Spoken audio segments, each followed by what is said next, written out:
ವಿದ್ಯುತ್ ಖಾಸಗೀಕರಣಕ್ಕೆ ವಿರೋಧ ವ್ಯಕ್ತವಾಗಿದೆ. ಚಂದಾಪುರದಲ್ಲಿ ಬೆಸ್ಕಾಂ ಸಿಬ್ಬಂದಿ ಮತ್ತು ರೈತರು ಪ್ರತಿಭಟನೆಯನ್ನ ಮಾಡಿದ್ದಾರೆ.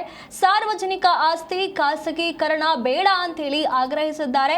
ರೈತರ ಸಬ್ಸಿಡಿ ಉಚಿತ ಯೋಜನೆಗಳಿಗೆ ಧಕ್ಕೆ ಬರುವಂತಹ ಆತಂಕ ಹೆಚ್ಚಾಗಿದೆ.